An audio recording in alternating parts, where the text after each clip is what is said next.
Now we move on to the state and local party machinery, which is one way to describe it as machinery. Okay. So what we see with you got the RNC and the DNC at the national level. Okay. Before we move on to the states, okay, each one of these two parties does have a national chairperson. Okay. Today, those chairs are, for the Republicans, Ronna Romney,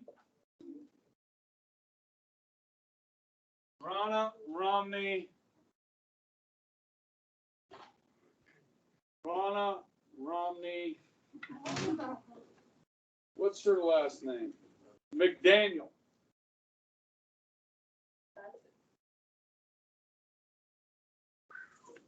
It's a mouthful. Is the Romney her maiden name? Yes. Why would I fancy that? Well, in politics, the Romney last name is very much known. So you heard of Mitt Romney. He ran for president. Now he's a senator. He was the former governor of Massachusetts. Then he ran for president. Then he moved to Utah with the other Mormons. And now he's a senator from Utah. Okay. His father ran for president. He was from Michigan, and a famous businessman from Michigan. He failed in his bid for the presidency, as did the son. He's the daughter. She's the daughter of Mitt, and the granddaughter of grandfather that ran for president too. So that's why she leaves her name. No, it's the Ronna. Why would you name her? Rana's her first name. Yeah, that's why I'm saying, like, why would you do that to your child? Oh, I don't know. Ronna Romney, that's just too much. Oh yeah, this one's a little easier. Perez.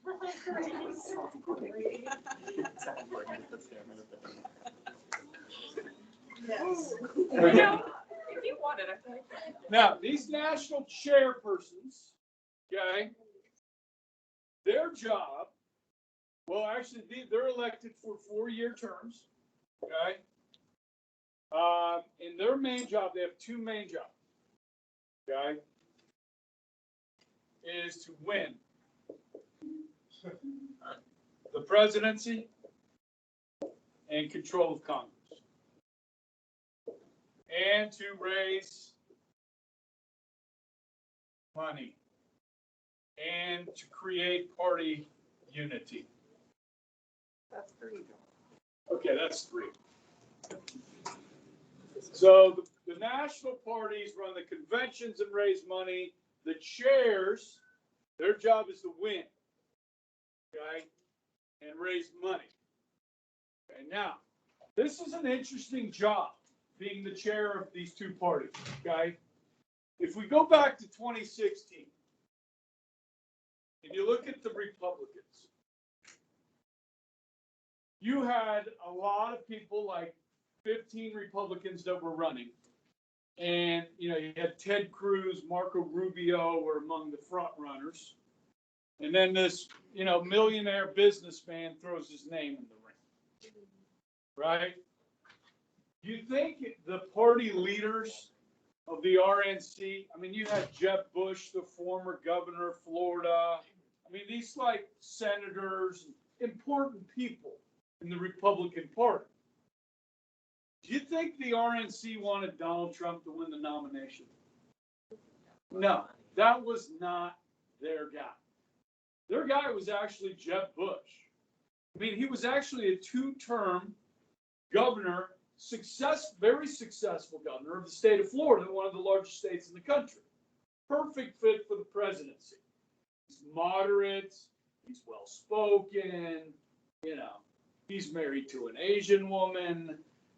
He's got adopted kids. He's fluent in Spanish. He's the perfect candidate. But the voters said, we don't want another Bush. Get out the Bushes. And the voters said, we want this guy, this loudmouth guy. because he's going to drain the swamp, stick it to the man type thing, right? They're like, we're all on board with this guy, okay? Now, I was a Cruz guy. I was Ted Cruz guy back in 2016, okay? But the RNC chair at the time was a guy named Reince Priebus. So when Trump got the nomination, it was Reince Priebus's job to like tell all these people, look, if we want to win, we got to get behind this Trump guy. You know what I mean? And so he had to create party unity to try and get him elected, because it takes a lot of money to win the presidency. And these people have the purse strings with a lot of influential Republican donors. And Reince Priebus did a good job with that. I mean, Trump won. Okay, so you could, there's probably a good book to be written about that by Reince Priebus, about what that was like. Okay. Joe Biden. Now, the excited voters in 2020, as we've talked about before in here, are the Bernie Sanders voters, right? 2016 too, when Bernie Sanders running against Hillary for the nomination. I mean, people were really feeling the burn, but those people were really excited, getting out there to vote, you know, raising money, doing all the things. But the party did not want Bernie Sanders because they knew he couldn't win in a national election. The party wanted the moderate Joe Biden. Okay, so they're going to try and do everything to make sure that Biden wins the nomination and then goes on to win the presidency. Okay, so these leaders, these chair people have a difficult job sometimes. Okay, but once you get the nominee, it's you know bring everybody around you, rally everybody to the cause. Okay, yeah, it's like when Mitt Romney got the nomination in 2012, I was like, really? I got to support this guy. He's a moderate. Okay, you know how I feel about moderates. Okay. Yeah, I'll support him. John McCain, same thing back in 2008. I guess I'll hold my nose and vote for him. Sometimes you got to do that. Okay. All right. So that's the national party. Good. All right. Then we go to the states. Now the states really mirror the national committees. Okay. So we would just say state. Okay, Republican Party and state Democratic Party. And they have two each. One man and one woman at the head of the party for the state. Okay, so it's the same type of thing.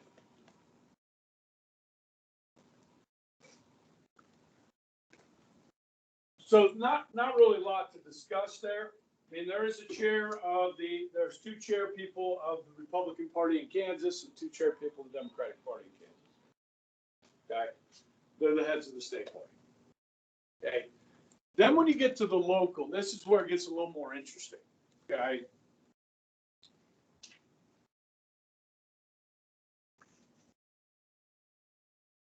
So I want to put up a map. I brought up a couple maps to show you guys what the states and local governments look like. And there's going to be some terminology here. District is a geographic area, right? So like at the state level for the U.S. Congress, right? Oh my gosh. Okay, Kansas. We live in the 4th district. Okay, 4 districts in Kansas for the U.S. House, right? Okay, so when you look at the state house, state representatives, okay, this is a picture.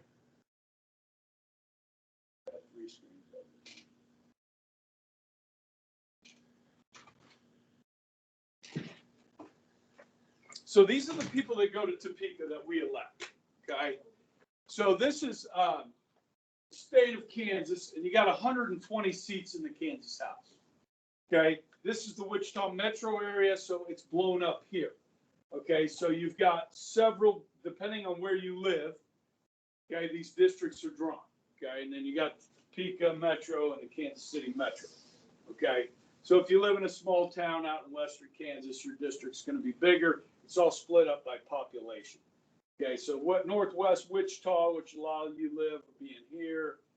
Okay, or maybe out here, you live past 119th, stuff like that, out in here. Okay, and then there's the Kansas Senate. I can pull up here. There's fewer senators. Okay, so there's 40 senators in Topeka. Okay, and then here's a breakdown of the Wichita metro area. So most of you are probably in 25 or 27, the Senate district. Okay, so when we talk about local politics, so you're going to try and find somebody to run for that seat in that district. Somebody that lives near you in your neighborhood. You know what I mean? So what's the religion teacher's name? Not the redheaded guy. Schwartz.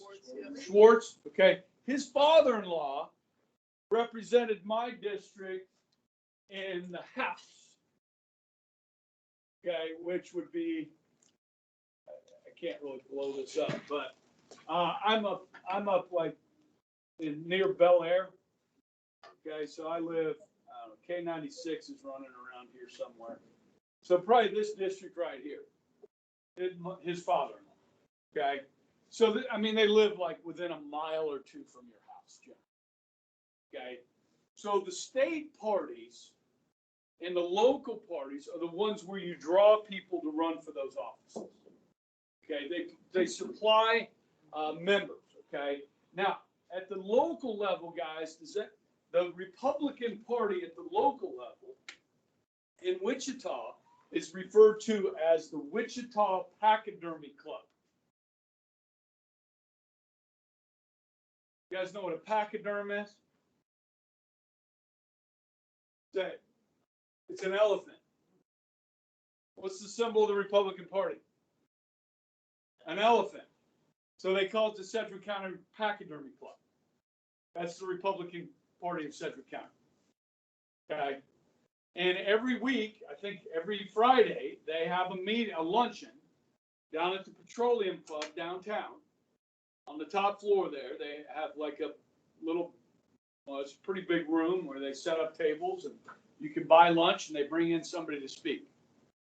Okay, at the Pachydermy Club. If you want to get involved at the local level, it's very easy to join the Republican or Democratic Party at the local level. All you have to do is call them up. Say, hey, I'd like to get involved. And like, hey, we got some opportunities for you to help. You put up signs, you can make phone calls, that sort of thing. Okay, and this is how you get into politics. This is how you network. Okay, when you go to college, most college campuses have a Republican, college Republicans or college Democrats. Okay, or a lot of college campuses have chapters of Turning Point USA. Are you guys familiar with Turning Point USA? Okay, Charlie Kirk, Candace Owens. A lot of you guys know Candace Owens, right? Candace Owens? Yeah, she's part of that Turning Point USA. Okay, and there's a lot of college outreach in politics. Okay, that you can get involved at the local level. All right, so one more thing I want to show you is we break down our local politics like this. This is a city council map. Okay, we have 6 districts, six city council districts around Wichita. Okay, the different colored ones here. It's not a great map. It's not really zoomed out, or it's kind of zoomed out. But so these are called wards. All right. So let me give you this as far as notes go. Okay, so local organizations, we draw state representatives from these lower levels. Okay, this is where we draw the people to get involved in politics, to run for state office, for local office. Okay, I'm going to give you 2 types of districts, okay? You have what's called a ward, okay? A ward, W-A-R-D, is how cities are divided up for city councils. Okay, so each one of these, this is 1, this is 2, okay, this is 3, this is 4, these are all different wards. Now you can see how 1 here goes way up north, kind of central part of the city, then kind of comes down in here and cuts into the 3rd ward here. Okay, these are drawn interestingly. Okay. Those are city councils are divided up into wards. Now, if you go to a city like Chicago, right, your ward, like the chairman of each ward, tends to be very powerful in a big city like Chicago. Okay, do you guys remember talking about in history last year, like Boss Tweed? Remember that Boss Tweed? Yeah. Okay. Yeah, these are like very powerful city leaders. Okay. The city council in Wichita, I mean, they have some power. Okay. And some corruption. Right? If anybody paid attention to the last city council election with that guy, Michael O'Donnell. We don't need to talk about it. I mean, this guy's, I mean, it's horrible what he did. Okay. And he lost and good. You know what I mean? I didn't vote for the guy. Okay. Huh? Yeah. So anyhow, and now you can't, in good conscience? No. I mean, after what he did, it's just, anyhow. Okay. So these are wards. This is a pretty small political unit, but we have smaller political units than these wards, and they're called precincts. Let me spell that for you. P-R-E-C-I-N-C-T. Precinct. This is the smallest unit in politics. It's a precinct. So multiple precincts make up a ward. Okay? Your precinct, guys, is really your neighborhood. Like, so where do you go vote? Where's your polling place? Usually at church or a school, right? Where's yours? Pathway Christian Church? Yeah, on days. Okay, so the people that live around that church, near that church, that's their precinct. They all go vote there. Okay, I voted at a Lutheran church northeast, across from the mosque. At K96 in Woodlawn. You've seen the mosque out there. Yeah. Okay, that's where I vote. There's a Lutheran church that put up a huge cross across the street from the mosque. Okay. They just built a whole new big sanctuary, so Lutherans are doing all right over there, I think. Okay. But anyhow, that's your precinct. Okay. Now, that's the smallest unit of politics. Now, several square blocks generally. Now, if you want to change the party, if you want to change your party, if it's a Democratic Party or the Republican Party, this is where you do it. Okay, this is what we're talking about, the grassroots. Okay, so if you want to take over a city, you want to take over a state, you want to take over the country with ideas. Okay, and these start at the grassroots level. I'll give you a couple different examples of them. You go back to the late 80s. Okay. Did I tell you about the time when I went to register to vote back in 1986? I never told you that story. Let me tell you this story. Okay. So, I used to live in Pensacola, Florida, which is right next to Alabama down here. Okay.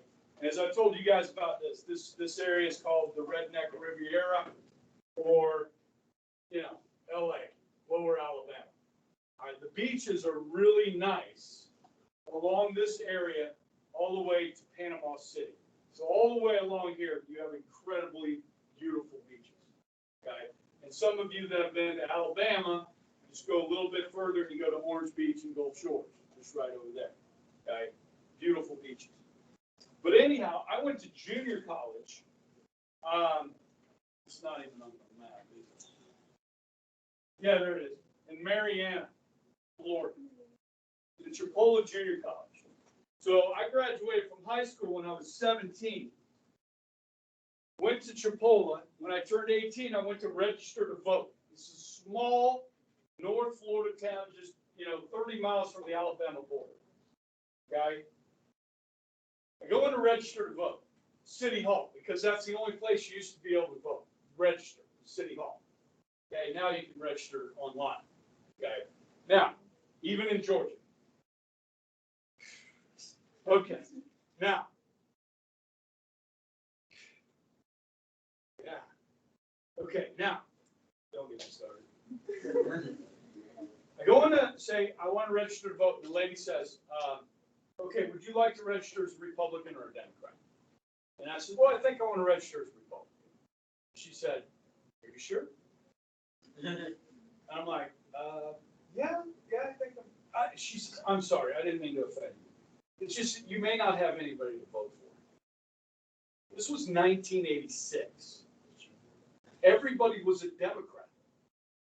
In the South, the majority of people were, this is the solid South, the Democrats.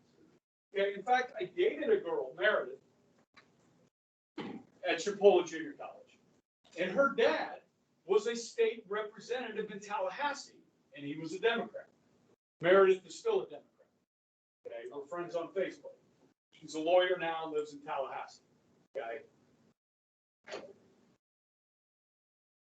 Guys, by 1992, the whole South had switched to the Republican Party.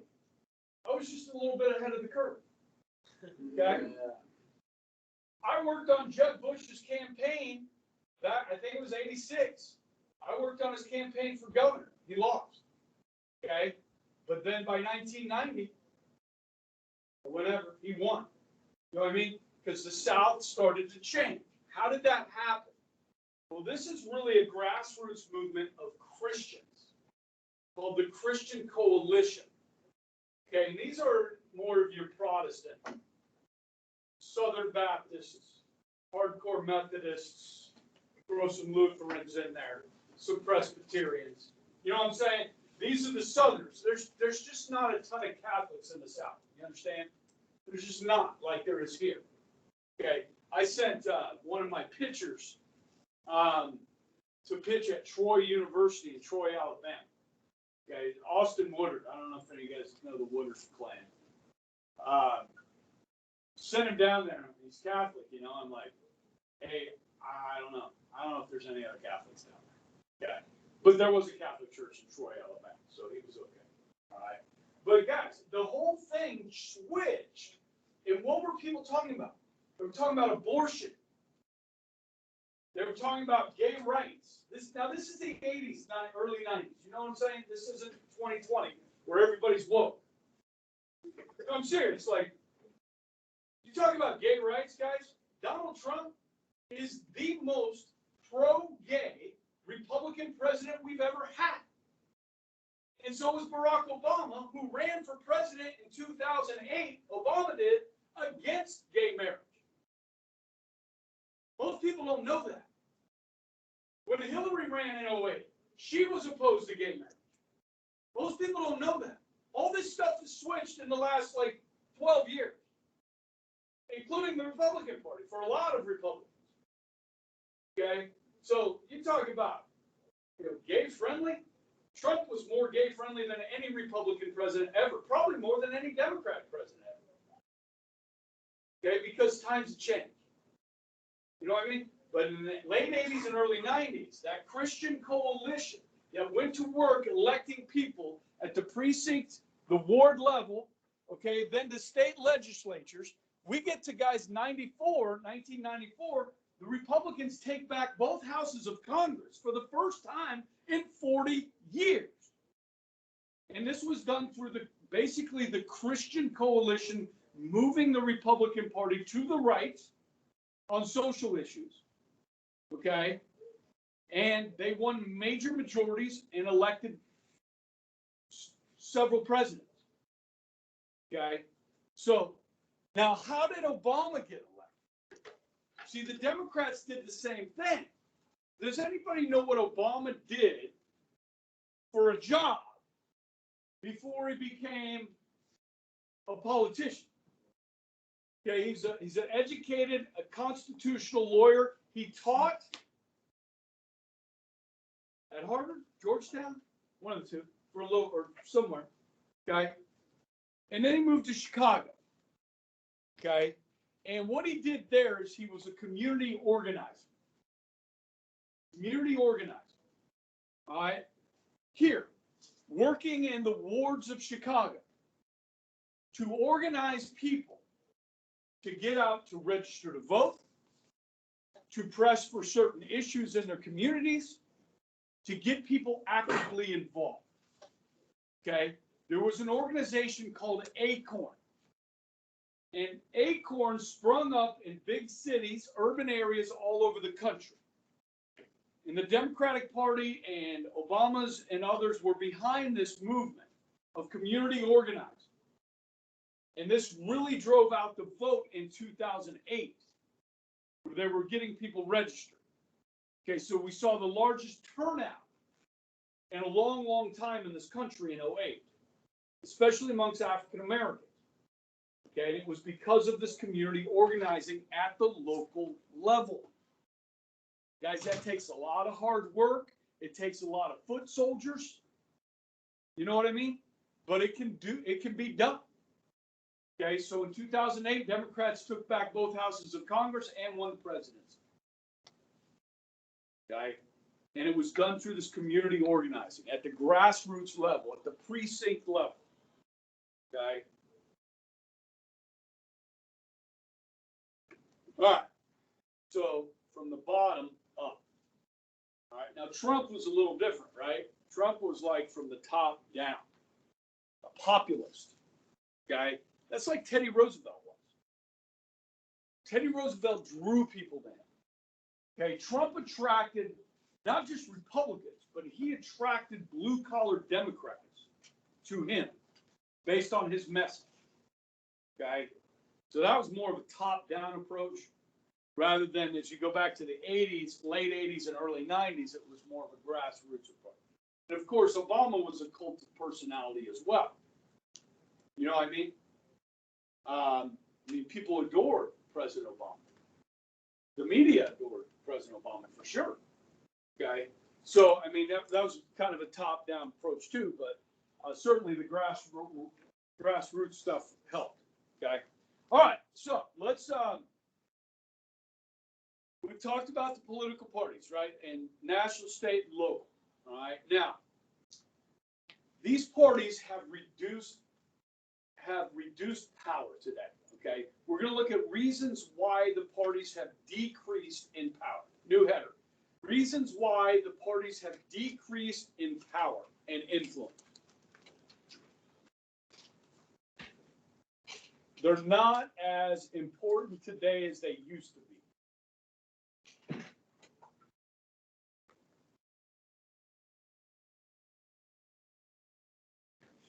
Did you guys see the assignment I posted? Yeah. Okay. There's 18 questions. There's a couple pages of reading on the history of the Republican and Democratic Party, and then 18 questions. Not by like Friday night. Make it Thursday or Friday night. Thursday night. Brianna, get on that. If I know. Hey, as Lexi Bybee famously said, C's get degrees. I'm getting degrees. So. Yes. Okay. All right. I did grade your test. I still have some people that haven't taken them yet, so I'm not going to talk about them or hand them back yet.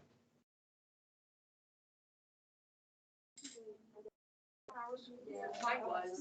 Our school does. We had some people do really well. Yeah. The usual suspects. I think think there's always just one class or one test in your class that I just am going to. This is the one. Was in history there was like one. This that was I the hardest forgot test. See, but I'm like, then it's fun. Then it's gonna be fun. Then it wasn't even that hard. Yeah, you're gonna be fine. Everything's gonna be fine. You still got your book review. Oh, Oh, yeah. do you have a book yet? I just got mine the other day. I love about. Man, history, I like. Segue. I had like done like a month early, and this I one know, I'm like, this was the same with what is history. I have 4 reasons why these political parties have decreased in influence. That's not what I'm throwing answer. How to destroy America in 3 easy steps. Who wrote it? Ben Shapiro. Okay. That'll work. Wait, I have a question. Well, now you're gonna compare So, ours. in New York, are the wards like Brooklyn, Queens, like the wards? Those are boroughs. Boroughs, okay. There's wards within them Okay. because of the large population. I was gonna say, it seems like urban level. Are you talking about like, Okay, yeah, New York? number 1. Number 1 reason why parties have decreased in power and influence is the rise of moderates. Yes, the rise of moderates. People are now less likely to identify with one of the 2 parties. You guys know what split ticket voting is?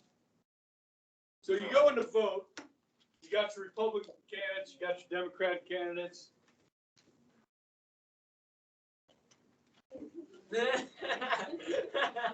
That's called straight party ticket line voting. Split ticket voting would look like this.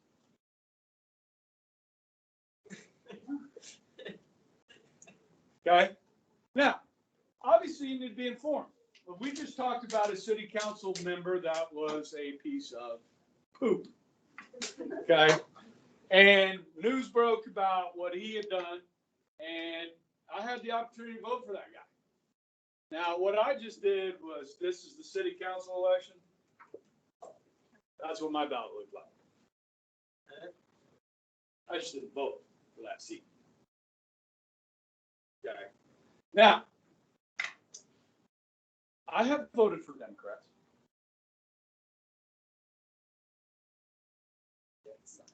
I'm a split ticket guy. Now, let me give you a good example. Okay. Somebody does a good job at something, you should reward them. Okay. So back in the, it's about 15-year BTK, when BTK got caught, right? And then the Carr brothers murders. Both of those cases were prosecuted by a woman named Nola Folston. She was the district attorney. She's a Democrat. She got convictions in both of those cases. She got the death penalty on the Carr brothers. Okay, BTK you couldn't charge with the death penalty because when he committed the murders, there was no death penalty in the state of Kansas. That would be an ex post facto law if we were to convict him of the death penalty when there was no death penalty when he committed the crimes. So you can't. Okay. She got convictions in both of those. Those are like nationally, followed cases, both of them. Okay. She did a really good job of that. She was running for re-election. I knew somebody that knew the guy that was running against her. I'm not going to mention his name, but they said he's a jerk. He's abusive to his wife, and you shouldn't vote for him. And this is somebody that knew the guy. I said, okay, I'll vote for Nola Folston, the Democrat. Okay, because she was good at her job. I thought she was. Okay. So she did. Yeah, she won. Yeah, and we do that, right? I mean, I don't know. Hopefully, we do that. If somebody's doing a good job, we reward them, sending them back to office. But okay, that's the number 1 reason. Okay, rise of moderates. The second is what are called direct primaries or caucuses. And I've talked about this previously. Okay, so 2024. That's the next presidential election, right? Okay, so starting in January and February of 2024. Okay.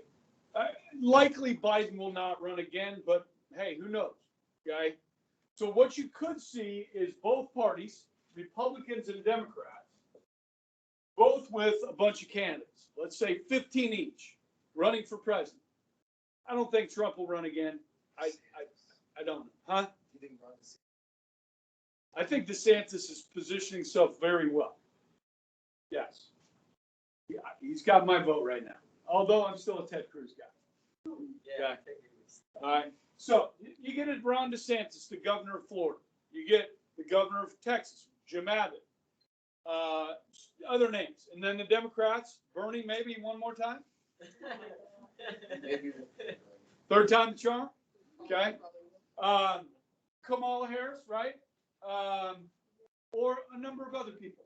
Okay. So in January and February, the first two states to hold primaries or caucuses are which two states? Iowa caucus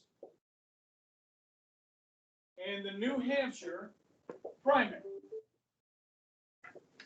These will be in January and February. Okay. It keeps moving back. The election's in November. Okay. So the two parties used to decide who the candidate was. People would throw their name in the hat and say, I want to run. Well, the party leaders used to choose them.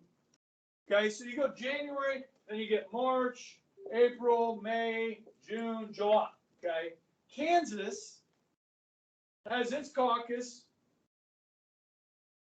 in June, right after school's out. Okay, that's when we have our caucus.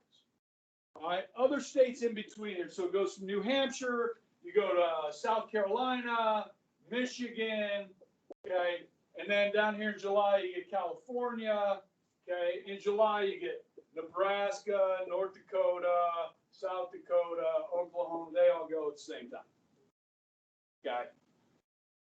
So with the primary system or the caucus system, who gets to choose which candidate runs for your party? The voters. Republican voters and Democratic voters get to choose the candidate. Guys, it used to be the party got to choose the candidate, the party leaders. The last time we didn't know going into a presidency, okay, real quick here, August is when they have the conventions.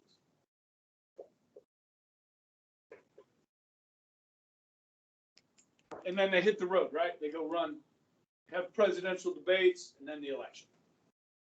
Okay, you with me? Okay, so the conventions are usually where they nominate the official candidate for the party.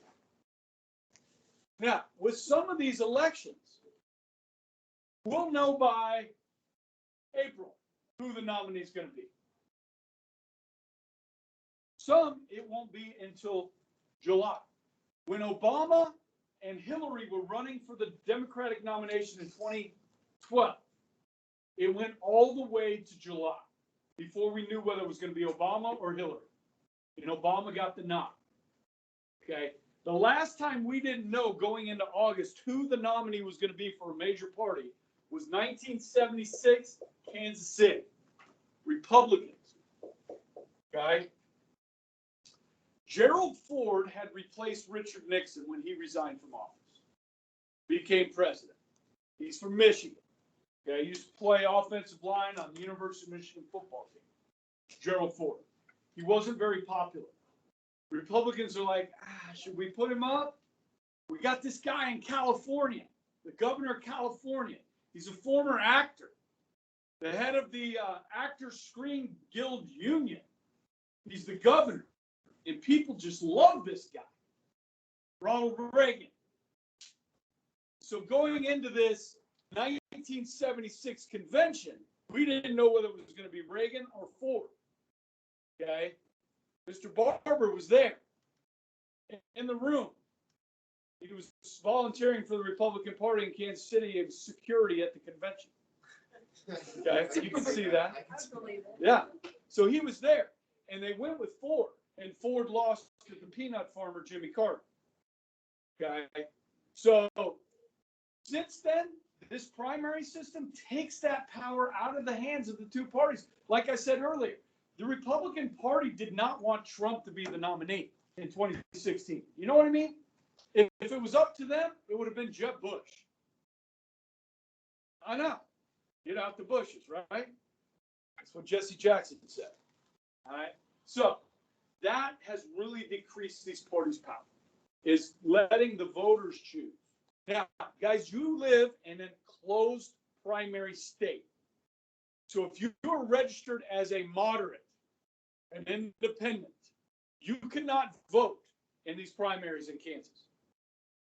You have to be a member of the party. And yes, they will ask you for ID, both parties, because they don't want Republicans sneaking into the Democratic caucus and causing problems. Okay? And some states are open primary states, where if you're a registered Republican, you can vote in the Democratic primary and vice versa, and sabotage the other party by voting for the person you think's easiest to beat.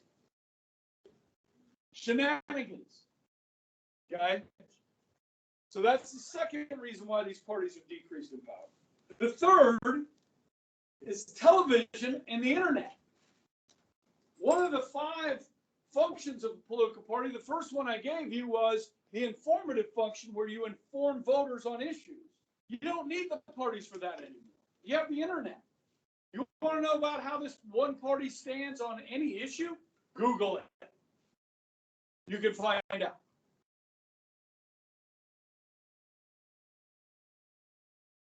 And then this is a newer one. Almost out of time. It's like nothing getting done here. Okay, write this down. PACs.